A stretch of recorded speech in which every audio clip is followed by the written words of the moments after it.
그 이제 여기 정보통신 그 정도 하면 이제 뭐 이 오늘 지금 해야 되는 법하고 시행령이 뭔지는 알겠죠. 그러니까 정보통신공사를 어떻게 하느냐 이거지. 그러니까 목적 보면 여기 이제 시작이 어떻게 돼? 조사, 설계, 시공, 감리, 유지관리, 기술관리.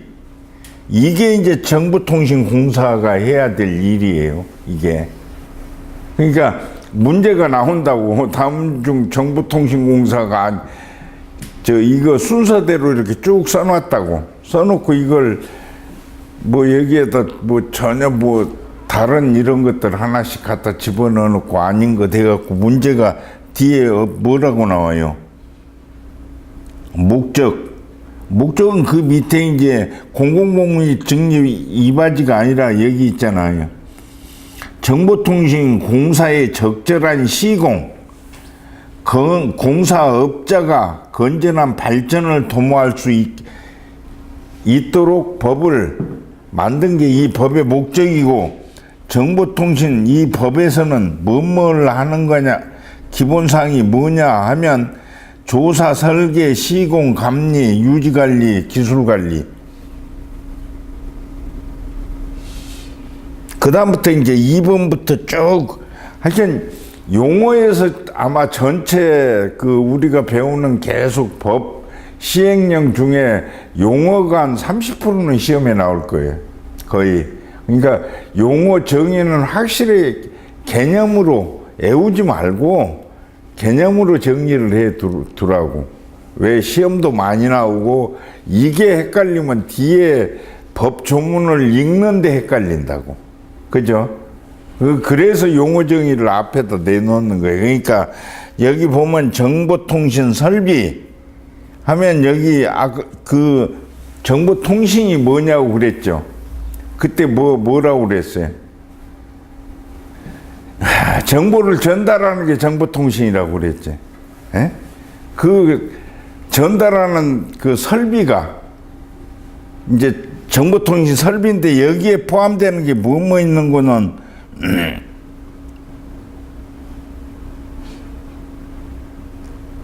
저장하고 제어하고 처리하고 송수신하고 그렇죠. 기계기구 선로 및 그 밖에 필요한 설비. 공사는 여기 설비 가지고 하는 게 공사고, 그러니까 공사가 뭐냐면 설치하고 유지 보수에 관한 공사. 그 다음에 밑에 사업은 정보통신공사를 업으로 하는 거.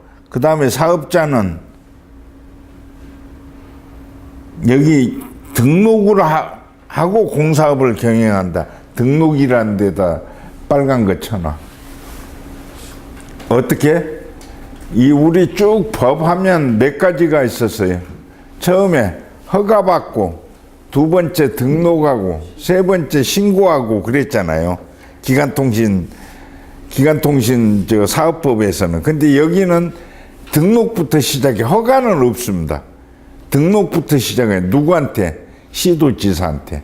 앞에는 미래창조과학부 장관한테 다 허가받고 등록하고 한데 유일하게 공사는 지금도 누구한테? 시도지사한테.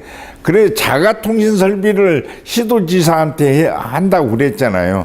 그 얘기나 똑같아. 그 자가통신 시설이나 지금 전기통신 이 시설이나 사업자는 누구한테? 시도지사한테 갖다 등록하고 사업을 하는 거야. 근데 그걸 누구한테 이임을 해서?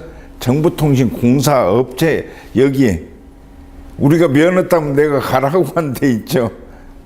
경력수첩 받고 감년 자격증 받으려면 여기 이제 뒤에 있어. 공사협회를 설립한다 하고 공사업체 임무까지 다 있는데 거기로 다 이임이 돼. 시도지사한테 등록한다고 그랬는데 시도지사한테 안 가고 그 업무가 공사협회로 이임이 돼 있대. 오케이? 그 다음에 이제 용역이라는 게 시험이 많이 나오는 이게 용역이요. 뭔 얘기인고는, 그러니까 설계하고 감리는 여기서 얘들이 혼선을 안 가지기 위해서, 예를 들어 그냥 바로 내 얘기는 법을 시공업자, 아니 설계업자 아니면 감리업자한테 직접 공사를 맡기는 걸 설계업자, 감리업자 이렇게 하면 감리업, 설계업 이렇게 나누면 그걸 토탈에서 뭐 컨설팅이라고 그러던가 그렇게 나누는 게 아니라 여기에 설계하고 감리하고 두 개가 들어가니까 용역이라고 그래버렸다고. 그러니까 내가 공사업자면 업자는 누구한테 설계나 감리를 맡겨야 되냐면 용역업자라니까. 용역업자 안에 설계하고 감리가 들어가요. 그 다음에 이제 공사업자는 진짜 공사하는 사람이 공사. 그 다음에 그 공사를 맡는 걸 수급인이라고 그러죠. 지금 이 용어 정의를 할 때 확실히 해야 돼. 계속 하면 여기서 많이 틀려요, 문제. 그래서 문제에도 많이 나와. 그러니까 발주자는 누구한테 설계 감리를 맡겨야 되냐? 그러면 설계업자가 아니라니까 용역업자지. 정의를 앞에서 용역이라고 나와서 그게. 그러니까 용역업자한테 맡기는 거예요.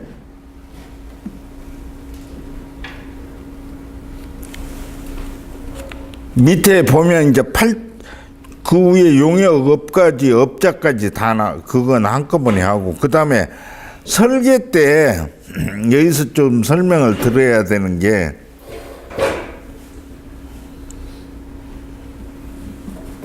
도면은 알지. 설계하면 맨 처음에 이제 여기 계획서 나오고, 두 번째가 도면을 그려요. 이 집을 어떻게 질 거야? 시설 공사를 어떻게 할 것인가? 도면 그리면 도면을 보고 공사를 어떻게 하라고 써. 말로. 도면만 보고 공사 못하지. 그러니까 써주는 게 시방서라고. 그러니까 예를 들어 접지시설은 뭐 일종 접지를 해야 된다 이렇게 설명을 다 하니까 거기 그림에다 접지시설은 뭐 어떻게 해야 된다고 못 쓰잖아.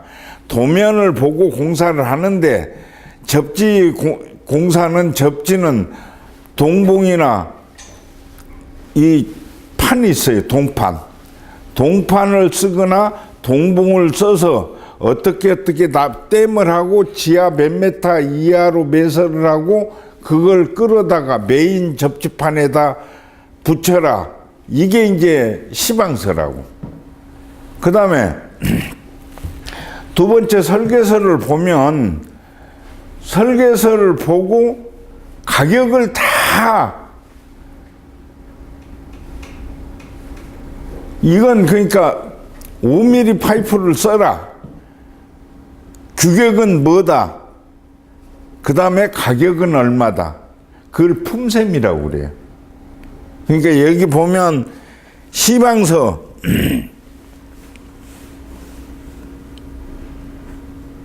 그 다음에 공사비 명세서 그게 그거야. 그러니까 여기 들어가는 파이프 5mm짜리는 어디 KS 제품 이상을 써야 되고 그 제품 단가는 얼마, 몇 메타가 들어가니까 공사비는 얼마. 그러니까 내역을 산출해야 돼. 공사비 내역을 산출해서 줘야 돼. 거기 공사비는 크게 재료비, 노무비 그러죠. 응? 노무비도 직접 노무비, 간접 노무비. 옆에서 청소하는 아줌마는 간접 노무비. 그러니까 직접 노무비, 간접 노무비에다 업자 이윤을, 그 다음에 공사 관리비, 그 제 비용이 들잖아. 이거 허가 맡으러 댕기고 뭐하고 하고 또 발주자가 옵니다. 오면 발주자 밥도 사줘야 되는 게 여기에 다 들어있어요. 그러니까 크게 직접 노무비, 간접 노무비, 그 다음에 업자 이윤이 포함된 가격이야, 그게. 그러니까 업자 이윤은 예를 들어서 대개 10 내지 15%가 업자 이윤이라고.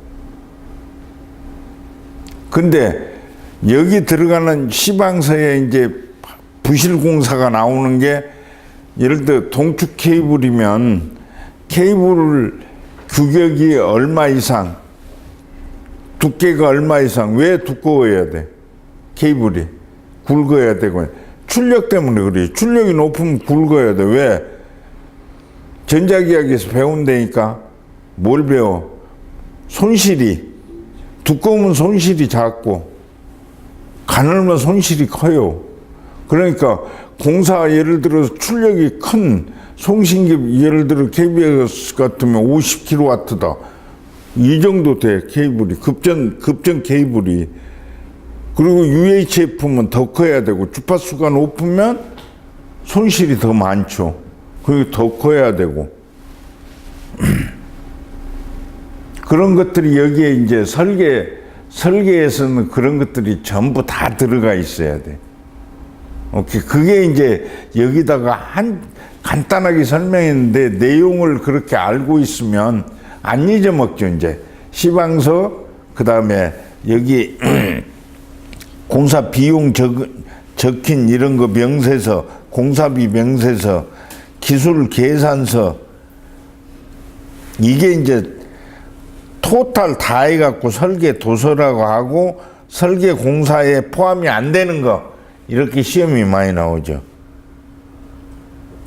그 다음에 감리 또 이것도 이제 설계하고 감리 정의가 시험에 제일 많이 나와요. 용역하고 세 개가. 그럼 감리는 뭐 하냐면 여기 있죠. 그러니까 제일 감리가 큰 게 뭐야? 설계 도면대로 공사를 하고 있는가? 에? 위에 설계 있죠. 그러니까 거기에 써진 시방서나 대로 거기에 써진 자재 그대로 들어오는 거. 그러니까 KS 규격 이상이어야 된다. 그러면 규격이 없는 건 당연히 공사 감리하면서 못 쓰게 해야 되고 그러잖아. 그래서 설계자하고 감리하고 분리를 시키고 되게 공사업자하고 감리하고 따로따로 이렇게 해놔야 되고. 그러니까 공사 또 업자는 설계서를 받으면 세부 설계를 다시 내가 공사를 어떻게 하겠다는 그걸 또 내놔야 될 거 아니야. 그럼 감리하는 사람이 그걸 본다고. 얘가 제대로 공사 계획을 세워서 하는가. 그런 것들이 지금 그러니까 여기 감리는 용역업자가 설계 도서 및 규정에 따라 시공되는 걸 감독, 그 다음에 품질관리, 시공관리, 안전관리 이거 몰아서 이렇게 써놨는데 저 뒤에 가면 시행령에 가면 감리원이 해야 될 일을 10개를 적어놨어요. 뒤쪽에 이제 다음 시간에 하는데 그거 이제 확실하게 보면 이거하고 매치를 시키면 되지. 여기는 이제 안전관리, 시공관리, 품질관리 이렇게 써져 있지. 그러니까 메인 키는 뭐냐? 설계 도면대로 얘가 공사 잘하는 거 감독하는 걸 감리다.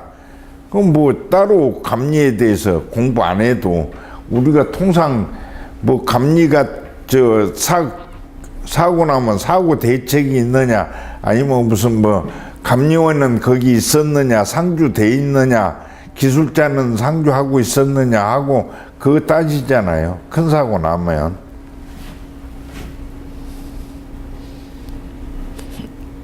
그 밑에 문제 2개 예시가 돼 있잖아. 감리원에 대한 설명 중 잘못된 것은. 그러니까 문제 중에 설비 기준 할 때 문제 중에 제일 어려운 게 그거예요. 다음 중 설명이 잘못된 거. 그래갖고 용어 4개를 써놓는다고 여기다가. 그러니까 그래 놓고 거기는 발주자는 감리업체한테 발주를 해야 된다 이렇게 쓴다고. 아니라고 그랬죠. 누구한테 발주해? 용역업자한테 발주한다고 그랬죠. 그러니까 제일 어려운 게 여러 개 써놓고 아닌 것 하는 게 조금 어려워요, 문제가. 그러니까 여기도 그 얘기지. 잘못된 것은.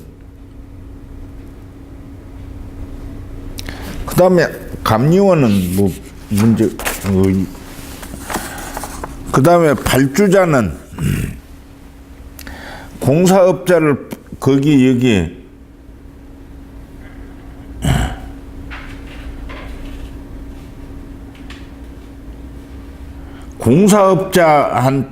공사업자에게 도급하는 자예요. 도급이 뭐냐 또 밑에 있죠. 이것도 시험이 잘 나와. 여기서는 도급은 딱 하나만 알아두면 되지. 대가를 주는 거예요. 그러니까 공사업자한테 공사 주고 공사가 끝나면 대가를 지불한다. 그게 이제 도급이야. 도급하고 밑에 저 수급인하고 착각하면 안 됩니다. 이 정의 때. 정의 때 또 아까 번에 설계하고 감리하고 꼬이듯이 여기 지금 도급하고 하수인하고 꼬여요. 하수인은 공사를 도급받는 사람이 하수인이야. 아니 수급인. 하수급인은 수급인한테 공사를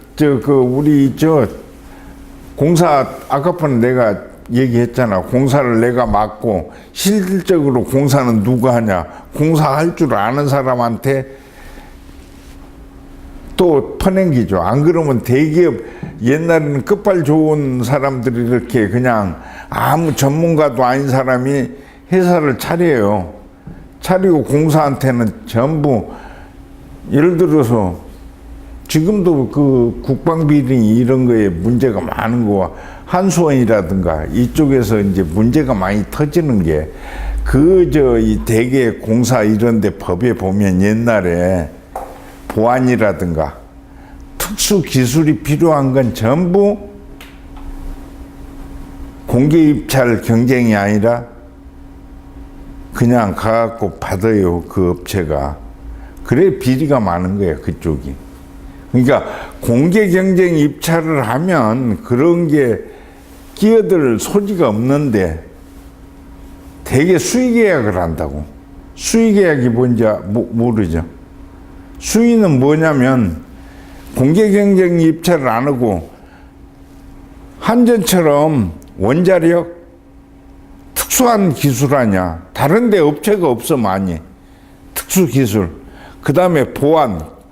군 보안 이거 빨리 없애야 되는데 보안도 아니지. 비행기 F-35 하면 재원이 다 뜨고 인터넷 다 돌아다니는데 그게 무슨 거기 보안 특수한 보안이라고 그래갖고 그 전부 수의계약 하다 보니까 그런 게 수의계약은 거의 공개경쟁 입찰을 안 하기 때문에 돈을 안 깎아요. 그걸 거의 원가 계산은 그대로. 대개 보면 낙찰하는 게 우리 여기 시방서에서 나온 금액 중에 한 80% 낙찰되면 왜 낙찰률이라고 많이 그러잖아요.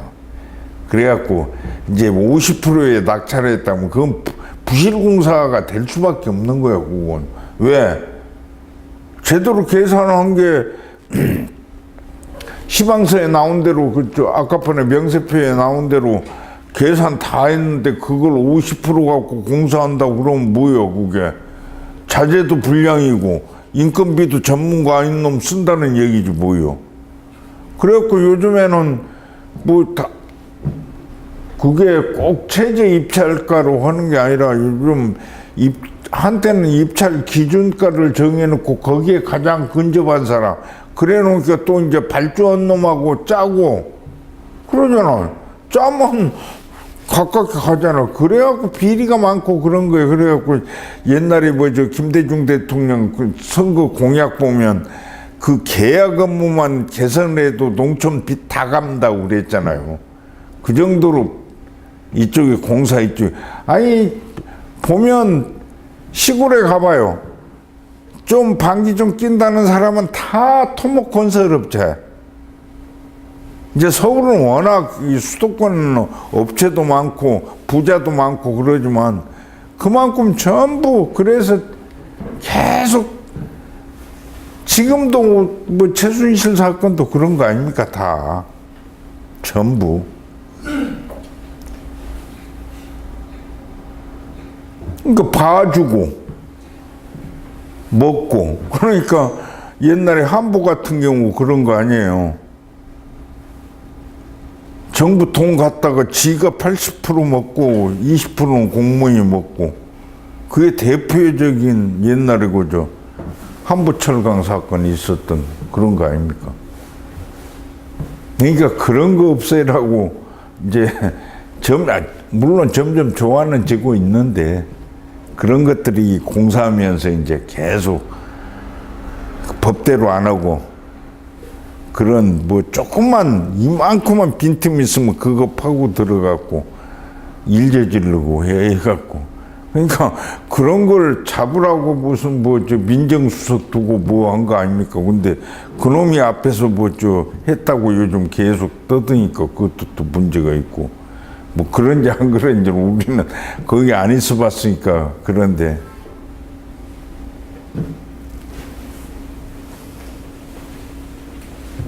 예, 그러니까 하도급 말고 그 위에 아니 도급은 이제 원도급 하도급이 있고 밑에 수급인이 있죠. 14번. 그러니까 발주자부터 공사를 도급받는 공사업자가 수급인이에요. 도급인이 아니라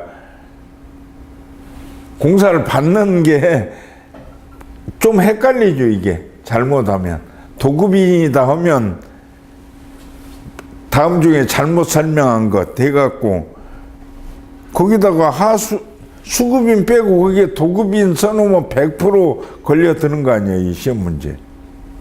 그러니까 그거하고 앞에 용역하고 감리업자 누구한테?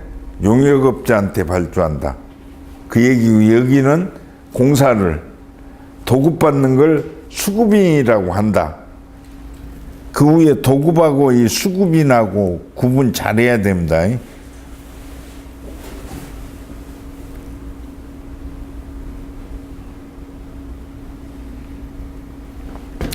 그 다음 밑으로 쭉 내려가면 제2장 7조 보세요. 설계. 거기도 써졌지. 발주자는 용역업자에게 공사의 설계를 발주해야 한다. 오케이? 설계업자가 아닙니다. 용역업자예요. 그 문제도 그렇게 나오죠. 발주자는 누구에게 공사의 감리를 발주해야 되는가?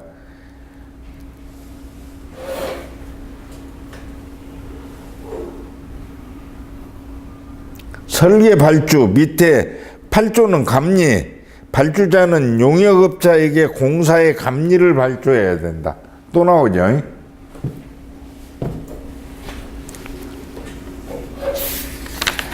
그러니까 제일 처음에 공사업법에 보면 공사를 시작하려면 그러니까 조사하고 공사법 처음에 나올 때 조사하고 그 다음에 해야 되는 게 설계해야지. 근데 설계하고 감리하고 용역 관련되니까 한꺼번에 여기 법에서는 몰았어요. 그 다음에 설계 발주 끝나면 어떻게? 3장 보면 시공해야지. 공사해야 되냐, 시공하고. 그 다음에 이제 공사 시공 끝나면 어떻게? 신고하고. 그 다음에 우리 대개 공사 끝나면 뭐지? 하자 볼 수 있죠. 하자. 그러니까 어떤 공사는 하자 기간이 길고 어떤 공사는 하자 기간이 짧고 그러지. 중요한 시설 공사는 하자 기간이 길죠. 대개 여기 이쪽에 전기통신 이쪽에 그거는 3년이에요. 대개 하자 보수 기간이. 그럼 공사 끝났으면 어떻게? 거기다 끝났다고 그거 제출해야 되잖아. 하면 시도지사, 지금 쉽게 말해 정보통신공사협회에다 이렇게 이관이 돼 있는데 그 사람들이 와서 이제 확인하고 허가내주고 이제 공사하라고 이제 얘기하고. 그러니까 여기 쭉 보면 이제 10조는 감리원에 대한 시정 조치는 이거 누구 발주자가 감리원한테 뭐 시정을 지시하지 감리원을 자르거나 이럴 일 못해요. 그러니까 공사가 발주한 사람이 딱 와서 보니까 공사가 제대로 안 되고 있다. 공사업체를 조지는 게 아니라 감리원한테 시정 빨리빨리 하든가 아니면 어떻게 다르게 공사를 할 수 있는 이런 걸 시정 지시를 하고 그래도 안 되면 바꾸라고. 감리원 체인지는 얘기할 수 있지. 그 얘기는 뒤쪽에서 나오고. 그 다음에 이제 12조 이게 좀 이해하기가 난해요. 우리 같이 현장 경험 있는 사람들은 쉬운데 이게 이 전기통신공사에서 대표적으로 12조 관련한 게 KT하고 KBS예요. 그러니까 이게 뭔 얘기였노고는 이쪽에 전기통신공사가 전문가가 없어.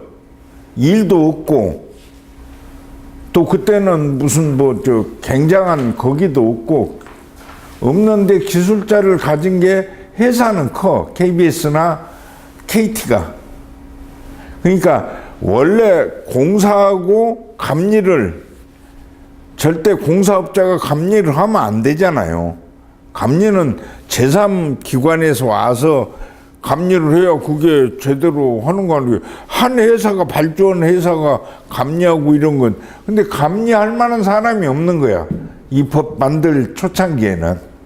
그러니까 이제 그 두 기관만 인정을 했어요. 이 법에는 이제 그 기관을 안 써놨는데 그 기관 써놓으면 두 기관만 무슨 특별하게 예우를 하는 것처럼 되잖아. 그러니까 그건 아닌데 그걸 일반화시켜서 지금 12조를 써놓은 겁니다. 그러니까 쉽게 말해서 일반 업자들이 그 공사를 설계도 하고 감리도 할 수 있는 자격이 있을 때는 그냥 당연히 분리발주,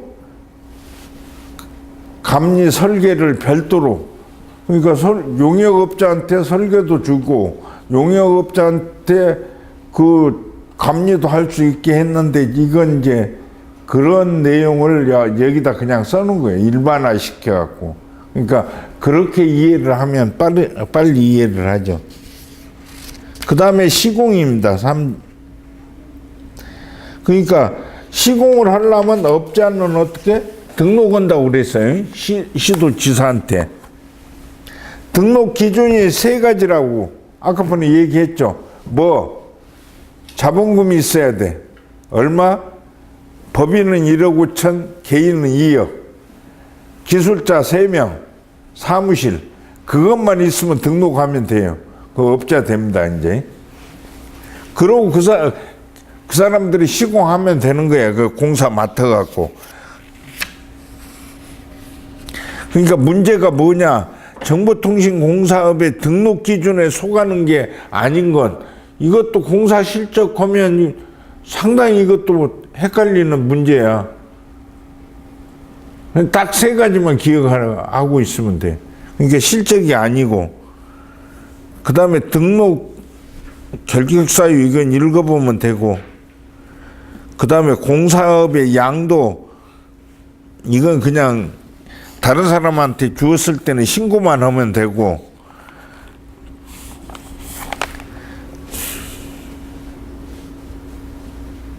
그 다음에 24조의 3위조 아까 전에 얘기한 공사비 산출하는데 뭐 표준품셈이라고 있어요. 책자가. 그러니까 예를 들어서 방송국 같으면 쓰는 케이블 그러니까 오디오에 쓰는 케이블 있고 그 다음에 비디오에 쓰는 케이블 있고 그래. 오디오 쓰는 건 대개 케이블이 값싸고 세선 집에 있는 보통 우리가 쓰는 건 선이 두 가닥 돼 있잖아요. 두 개. 근데 방송국 같은 선이 세 개예요. 하나는 접지선입니다. 그러니까 접지가 잘 돼야 외부에서 들어오는 잡음도 그다음에 낙뢰 같은 거 있을 때 접지로 그냥 간다고. 그래서 보통 우리 전원선 보면 플러스 마이너스만 돼 있는데 방송국 같은 데는 세 개, 하나는 그라운드 선이요. 접지가 그렇게 돼 있고, 동축 케이블, 이제 비디오는 케이블 많이 쓰죠. 오디오는 선 세 개 30짜리 쓰는데 비디오는 그런 거 많이 써요. 이제 RF 케이블이라고. 그런 거 이제 나오는 게, RF 케이블은 예를 들어서 포설 하는데 몇 메타에 얼마, 그 다음에 어떤 기기를, 송신기를 설치할 때는 설비기사 1급이 필요하다. 그러면 1급에 시간 단가, 일이 될까? 일일 얼마. 안 그러면 그걸 나누면 이제 시간에 얼마. 단가가 되게 요즘 같으면 몇십만 원 되죠. 설비기사 1급 정도 되면 단가가. 그런 것들이 표준 품셈에 다 매달 나와. 물가 정보라고 그래갖고 물가가 매달 나오나? 그 옛날에는 1년에 한 번씩 책이, 이렇게 두꺼운 책이 나와요. 그게. 그러니까 공사에 필요한 모든 물건의 가격, 규격에 따라서. 그 다음에 아까 번에 품셈, 이건 표준 품셈은 그 공사하는데 가격도 필요하지만 인건비까지 다 거기에 들어있습니다. 그러니까 그거 보고 내역서 다 뽑고, 그래서 대개 설계 가격이 공사 가격에 옛날에는 뭐죠 5%? 10% 그랬나? 근데 지금 뭐죠 한 1% 얘기도 하고 그러는데, 그건 내가 설계를 해본 사람이 아니니까 그건 지금 모르겠어요. 옛날에는 우리 같은 건 왜 그걸 이제 기획을 한 15년간 했기 때문에, 예를 들어 어디에다 송신소를 설치를 해야 된다. 그럼 대충 예산이 나와야 내년에 반드시 그렇습니다. 공기업 같은 경우, 정부도 마찬가지지만 그 전에 내년 예산을 짜잖아요. 대개. 그러니까 금년 같으면 6월부터 내년 예산을 짭니다. 현장에도 가보고 해갖고 예산을 짜려면 대개 그게 이제 세부 실시 설계가 아니라 개념적으로 송신기는 10억을 간다. 거기 쓸 때 설치비는 몇 프로다. 그 설치비가. 그 다음에 이제 지금 이렇게 그 대략의 예산을 알아야 이제 기획을 하니까, 예산을 여기 쉽게 말해 이 공사를 하는데 기기, 설치비 이런 건 계략적으로 알아야 나중에 이제 정산을 하더라도 반영을 시킬 때 가격을 정하고. 그래서 이제 우리는 아주 실시 설계는 안 해봤어도 계략적으로 설계에 뭐가 들어가야 되고 그런 것들이에요. 그래서 이제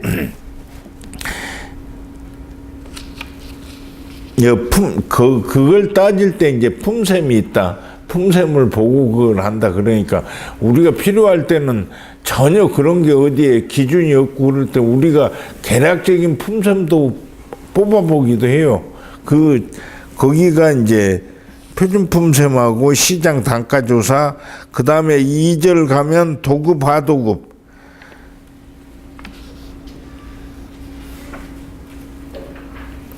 이쪽에서 나오는 도급, 하도급은 이제 문제 중에 제일 많이 나왔던 게 뒤에 31조 넘어갑니다. 거기 100분의 50. 그러니까 하도급을 하는데 얼마까지 하도급 가능하냐? 100분의 50이다. 그러니까 전체를 하도급은 하면 안 되지. 그러잖아요. 그 사람이 도급을 맡아야지 100% 하도. 근데 지금 아까번에 얘기했던 현실은 그렇지 않다 이거지. 공사를 해본 사람한테 그 사람이 공사를 하는 거야 사실은. 그리고 이제 원 도급자는 그냥 옛날에는 대충 회사 세워놓고 이렇게 하고, 지금 같은 경우 전기통신공사 이건 이렇게 이제 규정이 어렵지 않고 그 금액이 얼마 안 됐을 때는 이렇게 이것도 좀 강화를 해야죠. 이제 예를 들어서 100억 넘는 공사를 세 사람 기술자 갖고 할 수 있어요? 안 되잖아. 그러니까 그런 것들 같은 경우는 이제 이 회사 설립, 이게 옛날에는 까다로울 때 거기가 대접을 받았죠. 기술자들이. 기술사. 옛날에는 그러니까 공사 금액 얼마 이상이 할 수 있는 것에는 여기 뒤에 가면 감리원 자격과 정원 관련해 갖고 100억 이상 기술사가 있어야 된다. 거기만 있어. 옛날에는 회사 설립 자체가 공사 규모 얼마 이상을 도급받을 수 있는, 그러니까 도급 금액이지. 그럴 때는 이제 관련 기술사가 반드시 들어갔었어요. 그러니 이제 그때는 기술사가 또 대접을 받았죠. 근데 뒤에 그게 이제 이쪽에 정보통신 관련 이쪽은 이쪽에서 기술사가 그렇게 많이 필요도 없었고, 또 나오는 1년에 한두 명 나올까 말까 하고, 지금은 한 5, 60명씩 이렇게 나오는 것 같더라고. 그러니까 나중에 가고 혹시 이제 요거 끝나고 방송사 갔다가 방송사 회사 다니면서 기술사 자격증을 따놓는 게 좋아요. 그 KBS 같은 경우는 지금도 옛날에 박사하고 기술사는 매달 12만 얼마씩 줬는데 지금 얼마 주는지 모르겠어요. 나 있을 때 12만 원씩 매달 그냥 줘요. 그냥 자격증 있다고. 그래서 그거 딴 사람들이 지금 60, 지금 알기로는 100명 넘었다고 그러는데, 기술사가. 그러니까 이 학원 기술사 과정이 있잖아요. 그거 하거나 아니면 일반 회사를 다니면서도 기술사는 거기서 아마 국가에서 공부한다고 그러면 여기 학원이 인증교육기관으로 돼 있더라고. 그래갖고 회사 일반 회사하고 다니는 그거 갖다 주고 여기 하면 국가에서 돈 무료로 내주고, 내가 공부는 대개 기술사는 토요일, 일요일 날 강의하는 것 같더라고.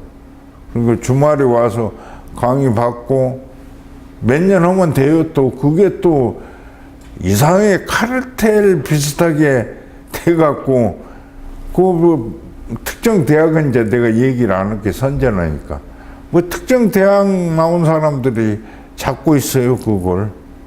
그래갖고 시험은 어차피 60점이니까 기사하고 비슷해요, 그것도. 그리고 내용도 비슷하고. 그러니까 쉽게 말해 요즘 KBS 시험이 그런 거 아니에요. OFDM에서 써라. 기술사도 그거예요. OFDM에서 써라. 그럼 거기 되게 이제 OFDM이 정의하고, 그 다음에 거기 관련 기술하고, 어디에 쓰는 거 하고, 장단점 쓰고, 그 다음에 결론 이렇게 해갖고 이 기술은 앞으로 추가로 진화를 하기 위해서는 요즘에 OFDM 오소건화를 깨는 게 기술이 나온다고. 그러니까 여지껏 그거 깨면 안 된다고 그렇게 배웠는데, 스루풋을 올리려면 그 OFDM을, 그러니까 오소건화를 깨버린다고 이제. 그렇게 쓰는 거예요. 내나 또 거의 하니까 이제 코스가 그렇게 간다 이거지. 그러면 이제 이쪽에서 공부하는 사람들이 진로가 그렇게 되는 게 내가 볼 때는 좀 이상적이고, 그래서 학원을 빨리 다니고 면허를 빨리 따는 게. 네, 거기까지 하고 10분 쉬었다 또 할게.